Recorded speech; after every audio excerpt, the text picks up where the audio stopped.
قرقیزستان جانب تاجیکستان را با کندن خندق‌ها در نزدیکی گلونای مرکزی تقسیم آب در اسفرکی 4 ماه پیش سبب زد و خورد خونین شده بود گناهکار کرده است. خدمات مرزبانی این کشور گفت تنها پس از اعتراض آنها و مذاکرات منصبداران دو طرف تاجیکستان کندن خندق‌ها را بس کرد. بعضی از ساکنان چارکوه و واروخ کندن خندق‌ها را انکار نمی‌کنند، اما همزمان گفتند در این صورت باید جانب قرقیزستان نیز خندق‌های ساخته خود را ویران کند. همکارم میرزا نبی خالقزاد این موضوع را پیگیری داشت و حالا در استودیو با ما است. میرزا نبی، آیا جانب تاجیکستان در این باره اظهار نظر کرد؟ بله عبدالله، رئیس جماعت چارکوه اسفره شکرالله ناصریف در صحبت تلفنی همین روز 23 اوگوست به رادیو آزادی گفت در حقیقت دیروز در نزد گلاونای با تراکتور و بولدوزر مشغول کار بودند، ولی به قول او نه برای کفتن خندق بلکه به مستحکم کردن ساحل دریای اسفره که طرف قرقیزستان از آن یاقسو نام میبرد مشغول بودند. جانب ناصریف گفت طی چند سال آخر ساحل دریا از طرف چارکوه و خواجه علا خراب شده است و آن را مستحکم کردند. ناصریف ادعای جانب قرقیزستان را درباره خندق‌کاوی ها واهمه گفت، اما با وجود پاسخ مسئول جماعت چارکوه اسفره در صحبت‌هایی که با ساکنان چارکوه و خواجه علا داشتیم، آنها تصدیق کردند که در گلونای طرف تاجیکستان هم به کندن خندق مشغول بوده است.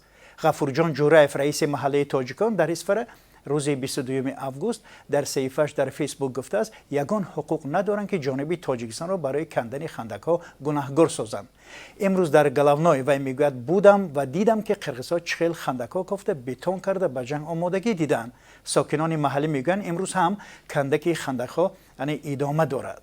میرزا نبی، برخی از ساکنان میگویند که پس از فرارسیدن شام قرقیزستان درون‌ها را برای نواربرداری به ناحیه اسفره میفرستد. آیا این درست است؟ در این باره معلومات دارید؟ ببینید، همین روز در صحبت با ما همین رئیس جماعت چارکوه گفت که تقریبا 5 روز می شود که درون‌های طرف قرقیزستان در فضای محله‌های سرحدی دیده می شوند. و گفت درون‌ها بلند پرواز می کنند ولی در نقطه‌های دیدبانگاه‌ها و قسم‌های نظامی سرحدی پایان فرآمده باز پس می گردند. واقعا ساکنان محلی هم نیز وجود درون‌های کشور همسایه را بر فراز اسفره مشاهده کردند و تصدیق کردند که یک هفته اخیر دیدند، ولی تا حال حاضر مقامات قرقیزستان به طور رسمی درباره درون‌هایش حرف نزده است.